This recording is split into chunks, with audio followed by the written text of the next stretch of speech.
عداوت مجھے سے کیوں اتنی، میں تو قرآن کا داعی ہوں، رسول اللہ کا وارث، صحابہ کا سپاہی ہوں، مجھے ہے کفر سے نفرت، میں تو حق کا فدائی ہوں، زمانے کے ہر ایک ظالم ہر جابر سے لڑتا ہوں، مجھے جو حکم ربی ہے وہی میں کام کرتا ہوں۔ أما بعد فإن خير الحديث كتاب الله وخير الهدي هدي محمد صلى الله عليه وسلم وشر الأمور محدثاتها وكل محدثة بدعة وكل بدعة ضلالة وكل ضلالة في النار۔ اعوذ باللہ من الشیطان الرجیم، بسم اللہ الرحمن الرحیم۔ ربنا وابعث فیہم رسولا منہم یتلو علیہم آیاتک ویعلمہم الکتاب والحکمة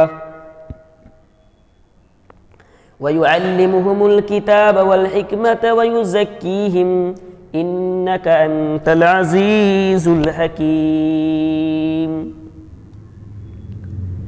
رب اشرح لی صدری ویسر لی امری واحلل عقدۃ من لسانی یفقہوا قولی، رب زدنی علما، اللہم رب زدنی علما۔ محترم حاضرین جمعہ، آج کے خطبہ جمعہ میں ہم یہ جانیں گے کہ اسلام کے اندر عید میلاد النبی ہے، اگر ہے تو اس کی کیا حیثیت ہے یا نہیں ہے، اگر نہیں ہے تو پھر اس کی کیا حیثیت ہے، اس تعلق سے قرآن و حدیث میں ہمیں کیا ملتا ہے، ہمیں کون سی عید ملی ہے، کون سا عید منانا ہے۔ اس بات میں کوئی شک نہیں میرے بھائیوں، نبی اکرم صلی اللہ علیہ وسلم کی ولادت بسعادت پوری امت کے لیے، پوری انسانیت کے لیے رحمت ہے، کیونکہ جب آپ دیکھیں گے تو آپ کو معلوم ہوگا کہ اللہ کے نبی صلی اللہ علیہ وسلم کی ولادت سے پہلے، آپ کے دنیا میں تشریف لانے سے پہلے دنیا کا جو حال تھا وہ بد سے بدتر تھی۔ آپ کسی بھی ملک کو اٹھا کر دیکھ لیجئے، چاہے وہ عراق ہو یا ایران، روم ہو یا مصر، چین ہو یا جزیرۃ العرب، جو ملک اپنے آپ کو بڑے طاقتور سمجھا کرتے تھے، جن کو اپنے اوپر بڑا گھمنڈ، بڑا گمان تھا، آپ جب پوری دنیا کے حالات کو دیکھیں گے تو آپ کو معلوم ہوگا کہ دنیا کی کیا حالات تھی، دنیا کہ کیا حالات تھی بعثت نبی صلی اللہ علیہ وسلم سے پہلے۔ میرے بھائیوں، دین کا جہاں تک تعلق تھا، دین کا جہاں تک معاملہ تھا، نبی صلی اللہ علیہ وسلم سے پہلے اس دین کو علماء یہود و نصارہ نے بگاڑ کر کے رکھ دیا تھا۔ دین وہ شکل میں نہیں بچی جو حضرت موسیٰ علیہ السلام نے لے کر آئے تھے، دین اس شکل میں نہیں بچا تھا، نہیں تھا اس شکل میں جس شکل میں حضرت عیسیٰ علیہ السلام لے کر آئے۔ دین کو علماء یہود و نصارہ نے بگاڑ کر کے رکھ دیا تھا، اور دنیا شرک کی تثلیث کی اندھیروں میں دنیا بھٹک رہی تھی۔ آبادی کے حساب سے نئی نئی خداؤں کا وجود دنیا میں ہوتا تھا۔ انسان اس حد تک گر چکا تھا کہ نسل تناسل شرمگاہ کی بھی پوجا اور عبادت کرنا شروع کر دیا تھا۔ میرے بھائیوں، یہاں تک کہ خانہ کعبہ کا ننگا طواف کیا جاتا تھا۔ یہ کب کی حالات ہے؟ یہ حالات اس وقت کی ہے جب جناب محمد الرسول اللہ صلی اللہ علیہ وسلم کے اس دنیا میں آنے سے پہلے اور عرب کو لوگ جلی ہوئی زمین کے نام سے جانتے تھے۔ صحراؤں میں انسان نما جانور رہا کرتے تھے، بات کا بتنگر بنانے میں دیر نہیں لگتی تھی، قبیلہ وار جنگیں ہوا کرتی تھی جو 40 سال تک چلتی رہتی تھی، ڈاکہ زنی، چوری، جوا، شراب، سود، زنا کون سی ایسی برائی نہیں تھی جو ان کے اندر پائی نہیں جاتی تھی۔ عورتوں کو باعث عار سمجھا کرتے تھے اور چھوٹی چھوٹی بچیوں کو، اپنی چھوٹی چھوٹی بیٹیوں کو زندہ درگور کرنے پر فخر محسوس کیا کرتے تھے، زندہ زمین میں دفن کر دینے پر فخر محسوس کیا کرتے تھے۔ اگر عورتوں کو زندہ رکھا بھی جاتا تھا تو ان کی صرف جسم کی لذت حاصل کرنے کے لیے، اور حالات یہاں تک پہنچ چکی تھی، حالات یہاں تک پہنچ چکی تھی میرے بھائیوں کہ پیار و محبت کی فحش داستانیں لکھ کر خانہ کعبہ کی دیواروں پر لٹکا دیا کرتی تھی۔ اگر کوئی انسان مر جاتا، اس کی قبر پر اس کی اونٹنی کو باندھ آتے، اس کی اونٹنی کو آنکھیں سل کر باندھ آیا کرتے تھے، وہ اونٹنی وہیں بھوکی پیاسی مر جایا کرتی تھی۔ حقوق انسانی پامال ہو رہے تھے، حقوق کی پامالی ہو رہی تھی، انسانیت سسک رہی تھی۔ اللہ رب العالمین کا دریائے رحمت جوش میں آیا اور اللہ رب العالمین نے اپنے بندے ابراہیم علیہ السلام کی دعا کو قبول کر لیا۔ جو دعا انہوں نے خانہ کعبہ کو بناتے وقت اللہ رب العالمین سے مانگی تھی، وہ دعا کیا تھا میرے بھائیوں؟ ربنا وبعث فیہم رسولا منہم یتلو علیہم آیاتک ویعلمہم الکتاب والحکمت ویزکیہم انک انت العزیز الحکیم۔ ابراہیم علیہ السلام خانہ کعبہ بنا رہے ہیں اور اللہ رب العالمین سے دعائیں بھی کرتے جا رہے ہیں، خانہ کعبہ کی دیواروں کو کھڑی بھی کر رہے ہیں اور اللہ تعالیٰ سے دعائیں بھی مانگتے جا رہے ہیں۔ اے ہمارے پروردگار، انہی کے اندر، انہی میں سے ایک رسول کو بھیج دے جو تیری آیتوں کو پڑھ پڑھ کر سنائے، جو کتاب و حکمت کی تعلیم دے اور ان کا تزکیہ کرے، ان کو پاک کرے۔ اب وقت آ گیا جو دعا ابراہیم علیہ السلام نے اس وقت مانگی تھی، اللہ رب العالمین نے اس دعا کو قبول فرما لیا۔ اپنے نبی جناب محمد الرسول اللہ صلی اللہ علیہ وسلم کو عرب کے اندر، مکہ کے اندر بھیج دیا۔ آپ اندازہ کیجئے میرے بھائیوں، غور کیجئے کہ جب حالات اتنے زیادہ خراب ہو گئی ہو کہ لوگ شرمگاہ کی پوجا عبادت کرنے لگے ہو، اللہ رب العالمین نے اپنے حبیب جناب محمد الرسول اللہ صلی اللہ علیہ وسلم کو بھیجا اور ارشاد فرمایا، اپنے حبیب جناب محمد الرسول اللہ صلی اللہ علیہ وسلم کو بھیجا اور ارشاد فرمایا، لقد من اللہ علی المؤمنین اذ بعث فیہم رسولا منہم یتلو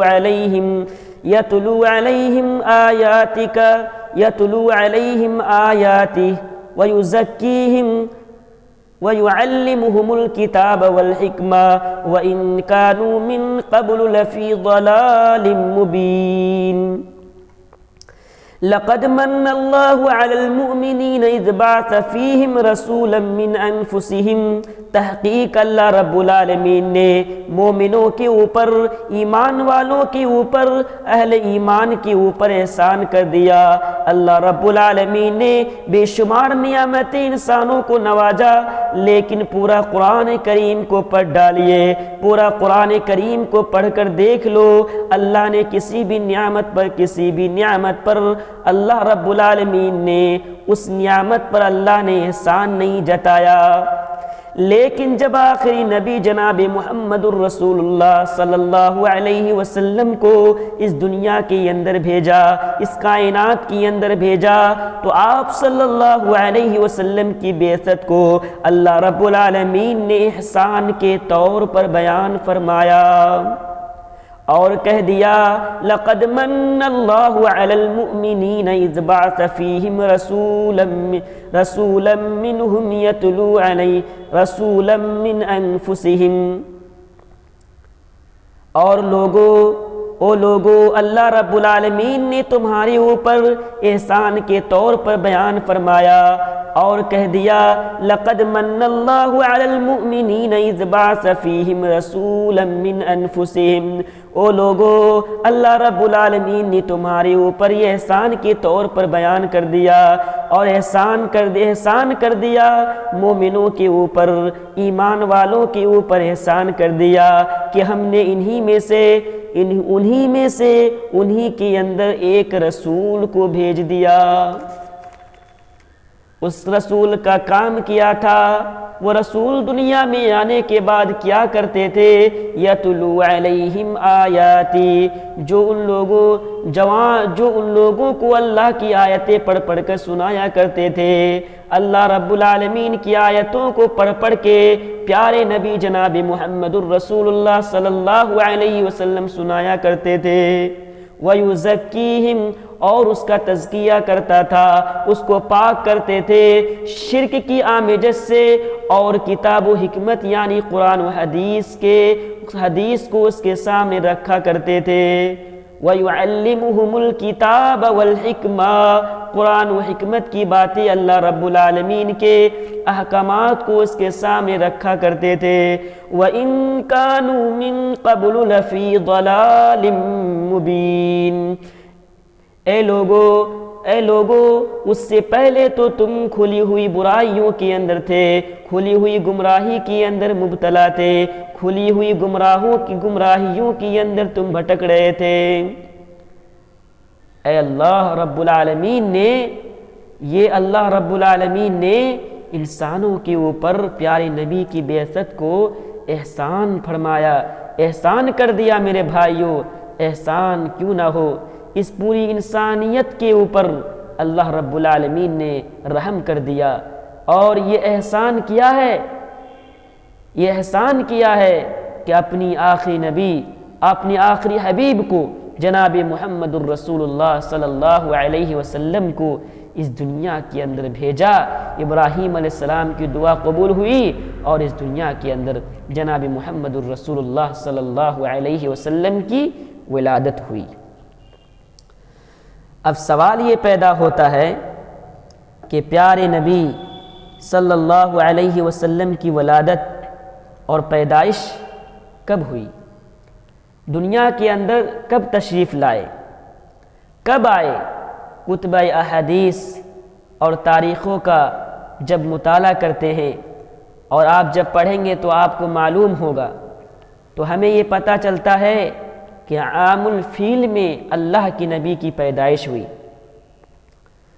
عام الفیل کا مطلب کیا ہوتا ہے؟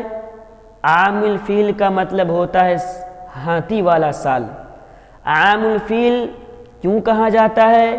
اس لیے کہ جس سال نبی صلی اللہ علیہ وسلم کی پیدائش ہوئی، اسی سال آپ کے پیدائش سے پہلے، ولادت سے پہلے، خانہ کعبہ کو ڈھانے کے لیے یمن کا بادشاہ ابراہا اپنا پورا لاؤ لشکر جرار کو لے کر خانہ کعبہ کو ڈھانے کے لیے، ہاتھی، گھوڑے، لشکر، تمام چیزوں کو لے کر خانہ کعبہ کو ڈھانے کے لیے آیا۔ ادھر آیا خانہ کعبہ کو ڈھانے کے لیے، ادھر اللہ رب العالمین کا کام دیکھو، ابراہا کا لشکر جرار لے کر جو آیا، ابراہا لشکر جرار کو لے کر آیا، فوجی اس کے ساتھ تھا، اسلحہ اس کے ساتھ میں ہے، اور گھوڑے اس کے ساتھ میں، ہاتھی اس کے ساتھ، تمام وہ چیزیں، اور پوری لاؤ لشکر کے ساتھ خانہ کعبہ کو ڈھانے کے لیے آیا۔ اللہ رب العالمین نے اپنے گھر کو بچانا جانتا ہے۔ اللہ رب العالمین کو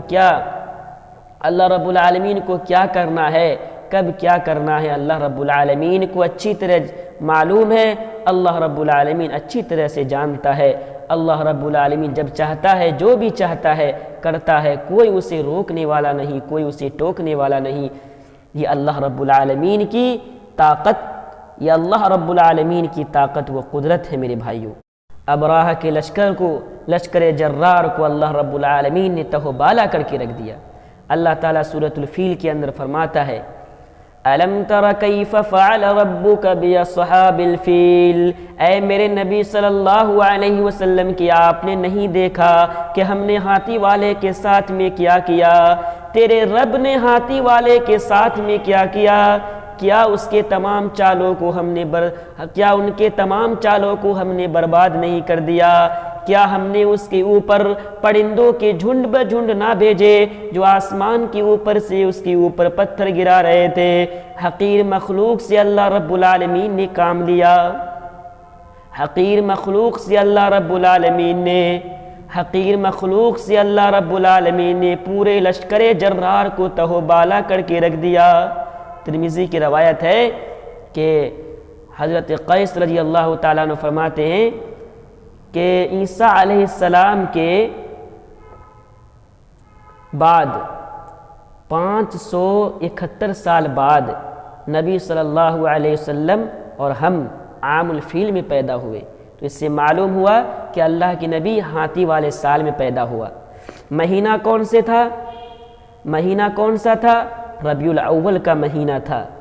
اب یہاں سے جو میں باتیں آپ کو بتاؤں، آپ ان ساری باتوں کو نوٹ کر لیجئے، اپنے ذہن و دماغ میں بٹھا لیجئے۔ جو غلط فہمیاں اور جس سے ہم اور آپ شرک و بدعت کے راستے میں چل پڑے ہیں اور چل پڑتے ہیں، ہمیں دین و اسلام اور تاریخ کی باتوں سے ناواقف ہونے کی وجہ سے ہم بدعت کر بیٹھتے ہیں۔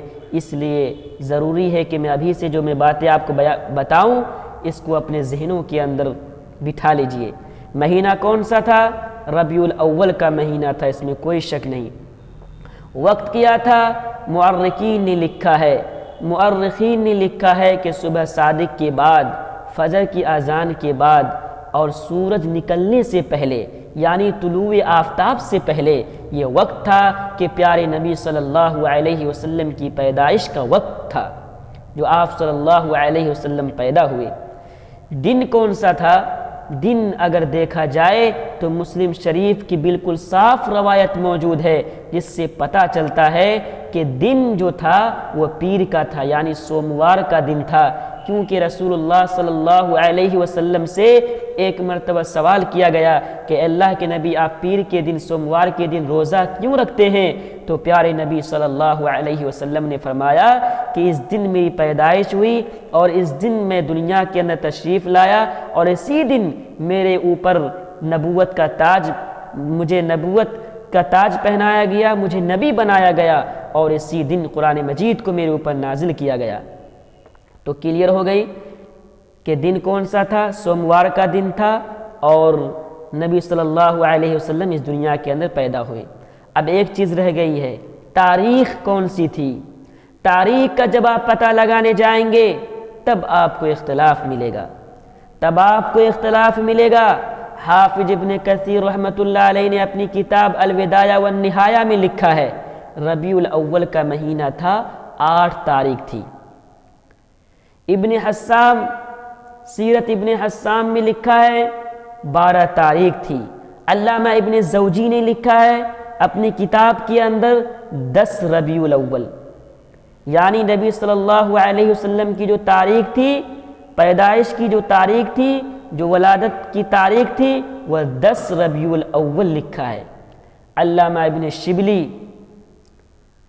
اور علامہ ابن شبلی نعمانی اپنی کتاب سیرت النبی میں لکھا ہے، علامہ قاضی سلیمان منصور پوری اپنی کتاب رحمت للعالمین میں لکھا ہے، اکبر خان نجی آبادی نے اپنی کتاب تاریخ اسلام میں لکھا ہے کہ نبی صلی اللہ علیہ وسلم جس مہینے میں پیدا ہوئے وہ ربیع الاول کی 9 تاریخ تھی۔ اور آپ کو حیرت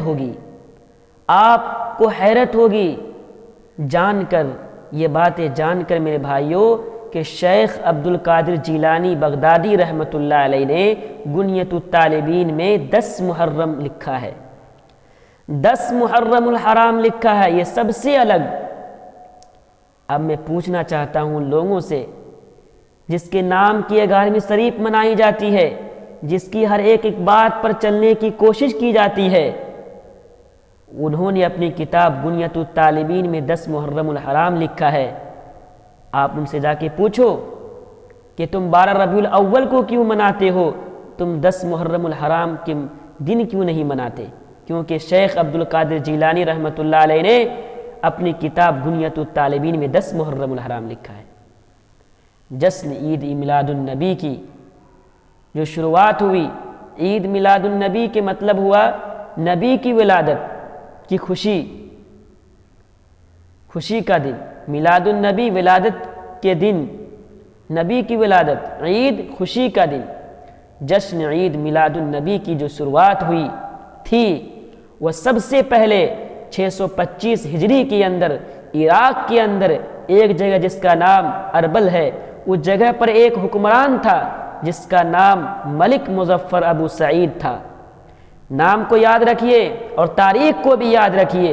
625 ہجری کے اندر عراق کے اندر ایک جگہ جس کا نام اربل ہے، اس جگہ پر ایک حکمران تھا جس کا نام ملک مظفر ابو سعید ہے۔ نبی صلی اللہ علیہ وسلم کے 625 سال بعد، تاریخ کو یاد رکھیے، سب سے پہلے جشن عید میلاد النبی کی شروعات انہوں نے کی۔ جلوس نکالے، پٹاخے پھوڑے اور رنگینیاں کی، چراغاں کیے، گلیوں میں، مسجدوں میں، گلیوں میں، گھروں میں لائٹیں جلائی، اور اس دور کا سب سے پہلے انہوں نے ریلیاں نکالی، جلوس نکالے، اور اس زواج کا جو فتویٰ دیا، جائز ہونے کا جو اس کو فتویٰ دیا، اس دور کا ایک عالم ابو الخطاب ابن دہیہ تھا۔ ابو الخطاب ابن دہیہ جب یہ فتویٰ دیا تو ملک مظفر ابو سعید نے 10,000 دینار اس کو انعام کے طور پر دیا۔ حافظ ابن حجر عسقلانی رحمۃ اللہ علیہ نے اپنی ابن النجار کا یہ قول بیان کرتے ہوئے لسان المیزان کے اندر کہتے ہیں کہ ابو الخطاب ابن دہیہ نام کا جو مولوی تھا، سکم پرور مولوی، اس زمانے میں اس کے بارے میں بھی یہ کہا جاتا تھا، اس بارے میں کہتے تھے کہ رأیت الناس مستمعین علی کذبہ، یہ ایک ایسا آدمی تھا میرے بھائیوں کہ جس کے جھوٹا ہونے پر کوئی شک نہیں تھا، ہر انسان کا اس پر اتفاق تھا کہ بڑا ہی جھوٹا آدمی تھا۔ ملک مظفر ابو سعید نے اس جشن کو شروع کیا۔ کب شروع کر رہا ہے؟ 625 ہجری کے بعد، نبی صلی اللہ علیہ وسلم کے 625 سال کے بعد، اور اس کو فتویٰ کون دے رہا ہے جائز ہونے کا؟ ابو الخطاب ابن دہیہ۔ میں پوچھنا چاہتا ہوں میرے بھائیوں کہ دین جو ہے وہ نبی صلی اللہ علیہ وسلم کے دور میں اور حیات مبارکہ میں ہی میرے بھائی وہ دین مکمل ہو گئی تھی۔ نوجوان اب اسی رسم کو اور اسی طرز عمل کو ہمارے مسلمان بھائی اس کو بڑا ہی جوش اور خروش کے ساتھ اور بڑا ہی نیکی کا کام سمجھ کر کے اس بدعت کو انجام دیتے ہیں۔ نوجوان لڑکیوں کو دیکھو، نوجوان لڑکیاں، مسلمان لڑکیاں میک اپ کر کے، سج کے سور کے گھروں سے نکل رہے ہیں۔ مسلمان لڑکیوں کو دیکھیے گا آپ کہ نئے کپڑے، نئی ٹوپیاں لگا کے اور گاڑیوں میں قوالیاں بجاتے ہوئے، جھنڈے لہراتے ہوئے جا رہے ہوں گے۔ پوچھو اس سے، کہتے ہیں کیوں اس طرح سے، تم کیوں اس طرح منا رہے ہو جلوس، تم کیوں منا رہے ہو؟ وہ کہتے ہیں آج نبی صلی اللہ علیہ وسلم کے پیدائش کے دن ہے، جشن منایا جائے، آج جشن کا دن ہے۔ میرے بھائیوں، میں آپ سے پوچھنا چاہتا ہوں میرے پیارے ساتھیوں، اگر نبی کی محبت اور نبی صلی اللہ علیہ وسلم سے پیار کا مطلب یہ ہے کہ نبی صلی اللہ علیہ وسلم کا پیدائش کا جشن منایا جائے، اور اس طریقے سے جس طریقے سے تم منا رہے ہو جو آج منایا جا رہا ہے، تو مجھے ایک سوال کا جواب دے دو، نبی صلی اللہ علیہ وسلم سے سب سے زیادہ محبت کرنے والا کون تھا؟ اور سب سے زیادہ محبت کرنے والا کون تھا نبی صلی اللہ علیہ وسلم سے؟ اگر سب سے زیادہ محبت کرنے والا اگر کوئی تھا تو وہ نبی کے صحابہ تھے۔ نبی کے صحابہ نے کیے، نبی سے محبت اور جان نچھاور کرنے والے نبی کے صحابہ ہیں۔ نبی کے صحابہ نے تو کبھی جلوس نہیں نکالا، نبی کے صحابہ نے تو کبھی ڈی جے نہیں بجایا، نبی کے صحابہ نے تو کبھی قوالیاں نہیں بجائے، نبی کے زمانے میں کوئی جھنڈیاں نہیں لگائے گئے، نبی کے زمانے میں عورتیں کبھی گھروں سے کبھی نہیں نکلا، عورتوں نے کبھی گھروں سے نکل کر اس طریقے سے کام نہیں کیے، سڑکوں اور بازاروں کو فحش چیزوں سے کبھی آباد نہیں کیے۔ اگر انہوں نے نہیں کیا تو ہم کون ہوتے ہیں کرنے والے؟ میرے بھائیوں، پیارے نبی صلی اللہ علیہ وسلم کے اوپر اس دین کو سمجھ کر کے کرنے والوں، پیارے بھائیوں، یہ بدعت ہے، بدعت، اور یہ بدعت ہمارے منہ پر کل قیامت کے دن مار دی جائے گی۔ پیارے نبی صلی اللہ علیہ وسلم جب حوض کوثر کے پاس ہوگا، لوگوں کو پانی پلا رہے ہوں گے، آپ پہچان جائیں گے کہ یہ میری امت کے لوگ ہیں، اور اسے پانی پلانے کے لیے آگے ہاتھ بڑھائیں گے، فرشتے حائل ہو جائیں گے اور فرمائیں گے ما احدثوا بعدک، اے نبی آپ کس کو پانی پلا رہے ہیں؟ یہ لوگ آپ کے گزر جانے کے بعد، یہ لوگ دنیا کے اندر نئی طریقوں سے دین کے اندر نئی چیزوں کو پیدا کیا، بدعت کیے، اور آپ کس کو پانی پلا رہے ہیں؟ اللہ کے نبی فرمائیں گے سحقاً لمن غیر بادی، اس کو دور لے جاؤ، اس کو جہنم کے اندر پھینک دو، اس کو جہنم میں لے جاؤ، یہ کیسے لوگ ہیں، اس کو جہنم کے اندر لے جاؤ، مجھ سے دور کر دو۔ یہ ہے انجام ہونے والا، یہ انجام ہونے والا ہے بدعتیوں کا۔ میرے بھائیوں، بہت سے لوگ عید میلاد النبی پر ایک دلیل دیتے ہیں، کہتے ہیں کہ دیکھیے اللہ نے قرآن کریم کے اندر فرمایا قل بفضل اللہ وبرحمتہ فبذلک فلیفرحوا، اے میرے نبی صلی اللہ علیہ وسلم ان لوگوں سے کہہ دیجئے قل بفضل اللہ وبرحمتہ فبذلک فلیفرحوا، اے میرے نبی صلی اللہ علیہ وسلم ان لوگوں سے کہہ دیجئے کہ اللہ کے فضل پر، اس کی رحمت جو ان کو مل چکی ہے، جو ان کے پاس میں آ چکی ہے، فلیفرحوا، اس پر خوش ہو جائے، اس پر خوش ہو۔ سوال یہ ہے کہ اللہ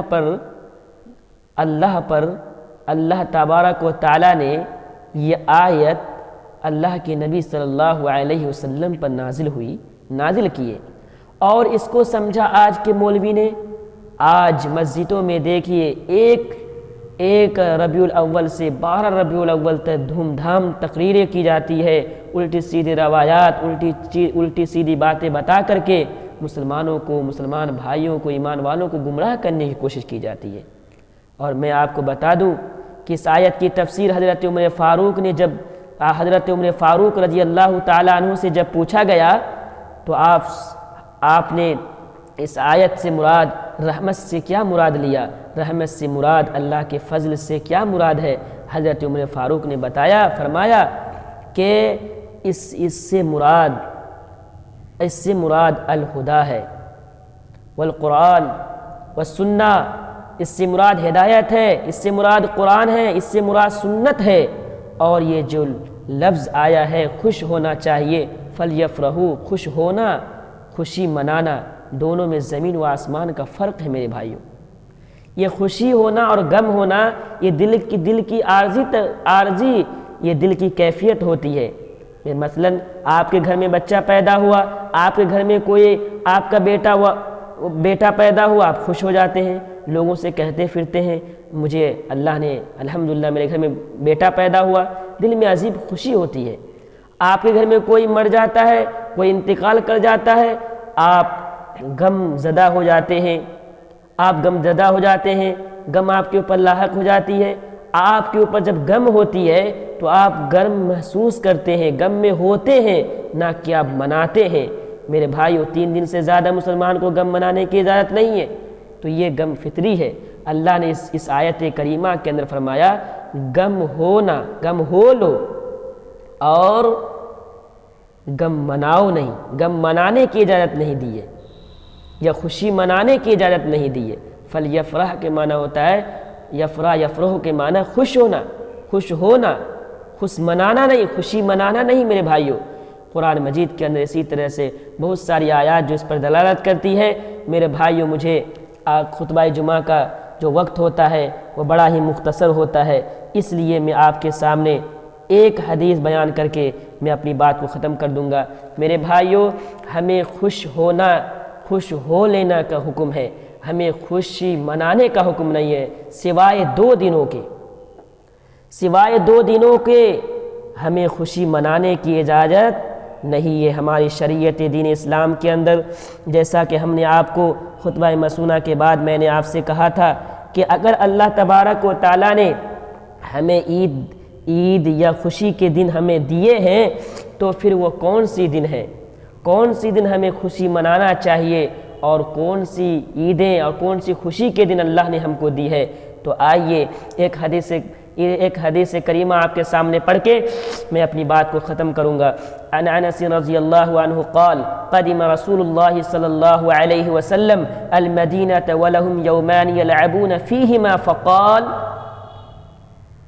حضرت انس رضی اللہ تعالیٰ عنہ فرماتے ہیں کہ نبی اکرم جناب محمد الرسول اللہ صلی اللہ علیہ وسلم مدینہ تشریف لے گئے۔ وہاں دیکھا کہ وہاں کے لوگ جو ہیں، وہاں کے باشندہ جو ہیں، وہاں کے رہنے والے جو لوگ ہیں، یلعبون فیہما، کھیل کود رہے ہیں، خوشیاں منا رہے ہیں، اور بڑے ہی خوشیوں کے ساتھ اور کھیل کود رہے ہیں، نئے نئے پکوان بنا رہے ہیں، کھا رہے ہیں، پی رہے ہیں۔ فقال، اللہ کے نبی نے فرمایا، ما ہذان یومان، یہ کون سی دن ہے جس میں تم خوشیاں مناتے ہو، کھیل کودتے ہو، کھاتے پیتے ہو اور خوشیاں مناتے ہو؟ قالوا، ان لوگوں نے جواب دیا کنا نلعب فیہما فی الجاہلیہ، ہم اس دن اس لیے کھیلتے اور کودتے ہیں کہ زمانہ جاہلیت میں اسی 2 دن تھے جس میں ہم کھیلتے اور کودتے تھے، یہ زمانہ جاہلیت کی رسم و رواج ہے جو ہم سارے لوگ اس کو فالو کرتے ہیں۔ ہمیں 2 دن زمانہ جاہلیت میں کھیلنے کودنے کے خوشیاں منانے کے تھے، اس لیے میں آج زمانہ جاہلیت کے طریقے پر چل کے میں خوشیاں اور کھیل کود رہا ہوں، خوشیاں منا رہا ہوں۔ فقالوا، رسول اللہ صلی اللہ علیہ وسلم نے فرمایا، ان اللہ قد ابدلکم بہما خیرا منہما یوم الاضحی و یوم الفطر، لوگو میں تمہیں ان 2 دنوں سے بھی بہتر، اللہ تبارک و تعالیٰ نے تمہیں ان 2 دنوں سے بہتر دن تمہیں عطا کیے ہیں، تم خوش ہو جاؤ، اس دن خوشیاں مناؤ، اس دن کھیلو، اس دن کودو، اس دن تم خوشیوں کا اظہار کرو۔ صرف 2 دن، یوم الاضحی و یوم الفطر، یہ 2 دن دیے ہمیں ہمارے نبی، اور اللہ تبارک و تعالیٰ نے تمہیں ان 2 دنوں کے بدلے میں یہ 2 دن دیے ہیں، یوم الاضحی و یوم الفطر۔ میرے بھائیوں، غور کرنے کا مقام ہے، پیارے نبی صلی اللہ علیہ وسلم نے فرمایا، ان اللہ قد ابدلکم بہما خیرا منہما، لوگوں میں ان 2 دنوں کے مقابلے میں ان 2 دنوں سے بہتر اللہ نے تمہیں 2 دن دیے ہیں، اور وہ 2 دن ہیں یوم الاضحی و یوم الفطر۔ اب کوئی انسان 2 دن کے علاوہ تیسرے دن کو لاتا ہے تو اسے غور کرنا چاہیے، اسے اپنے گریبان میں جھانکنا چاہیے، کیونکہ یہ دن اللہ رب العالمین نے 2 دن خوشی کی دی ہے، نبی صلی اللہ علیہ وسلم کے ذریعے ہمیں یہ دین ملا ہے۔ لہذا اگر کوئی انسان تیسرا میلاد یا عید مناتا ہے، کوئی بھی عید ہو، چاہے وہ عید میلاد النبی ہو یا کوئی برسی اور خرسی جو بھی ہو، جو دین اسلام سے کوئی تعلق نہیں ہے، اگر کوئی انسان اس طریقے سے مناتا ہے تیسرا دن، گویا کہ اس نے اللہ کی توہین کرتا ہے، اور اللہ تعالیٰ نے یہ دین شریعت، یہ باتیں نبی صلی اللہ علیہ وسلم کے ذریعے ہمارے تک پہنچی ہے، تو اس سے معلوم ہوا کہ نبی کی بھی توہین ہے، اللہ کی بھی توہین ہے، اور 2 عیدوں کے علاوہ ہمیں تیسری عید یعنی خوشی منانے کے دن ہمیں نہیں ملتے ہیں۔ میرے بھائیوں، یہ جو رسم و رواج، یہ جو عید میلاد النبی کے فتنے اور یہ جو بدعت جو رائج ہے، نبی صلی اللہ علیہ وسلم کے انتقال کے بعد 625 سال کے بعد ہجری کے بعد یہ چیز ابتدا میں آتی ہے، اس کی پیداواری ہوتی ہے، یہ پیدا ہوتے ہیں، یہ بدعت ایجاد ہوتی ہے، اور نبی صلی اللہ علیہ وسلم نے 625 سال پہلے، یعنی آج سے تقریباً 1400 سال پہلے ہی اللہ تعالیٰ نے اپنے نبی کے اوپر اپنے دین کو مکمل کر دیا۔ حجۃ الوداع کے موقع پر آیت کریمہ نازل ہوئی، اليوم اکملت لکم دینکم واتممت علیکم نعمتی ورضیت لکم الاسلام دینا، کہ آج ہم نے دین اسلام کو مکمل کر دیا۔ الیوم اکملت لکم دینکم، آج دین اسلام کو مکمل کر دیا اور نعمتوں کا اتمام کر دیا، اور جو دین ہم نے تمہیں اے نبی صلی اللہ علیہ وسلم نے دی ہے، ہم نے اس دین سے راضی ہو گئے۔ اللہ تعالیٰ اسی دین سے راضی ہوتا ہے جو دین اللہ رب العالمین نے اپنے نبی کو 1400 سال پہلے دین عطا فرمایا، جس دین سے اللہ نے راضی ہوا۔ آج کی وہ دین نہیں جو ہم نئی بدعتوں کو ایجاد کر لیں، اگر پھر یہ شریعت اسلامیہ کے اندر نہیں ہے، اس کا کوئی وجود نہیں ہے، تو پھر ہے کیا؟ تو جان لیجئے یہ مردود ہے۔ سکہ وہی چلتا ہے جس کے اوپر نبی کی مہر ہو، اور یہ چیز مردود ہے۔ اللہ کے نبی نے فرمایا، من احدث فی امرنا ھذا ما لیس منہ فہو رد، جو انسان دین کے اندر نئی باتوں کو، نئی چیزوں کو ایجاد کرتا ہے، اسے ڈرنا چاہیے، یہ بدعت ہے اور یہ مردود ہے ایسے شخص۔ لہٰذا میرے بھائیوں، ہمیں ہر قدم پر نبی صلی اللہ علیہ وسلم کی اتباع کرتے ہوئے، نبی صلی اللہ علیہ وسلم کی سنتوں پر چل کر کے ہمیں اور آپ کو اپنی زندگی گزارنی ہے۔ خطبہ جمعہ بڑا ہی مختصر ہوتا ہے۔ ان مختصر سے اوقات میں نے آپ کے سامنے جو باتیں رکھی ہے، اللہ تعالی ہمیں بھی اور آپ سبوں کو اس پر عمل کرنے کی توفیق عنایت فرمائے۔ آخر میں اللہ تبارک و تعالیٰ سے دعا گو ہوں کہ الہ العالمین جب تک دنیا کے اندر زندہ رکھے، اسلام کے اوپر زندہ رکھے، اور جب خاتمہ ہو تو خاتمہ بالخیر ہو۔ وآخر دعوانا الحمدللہ رب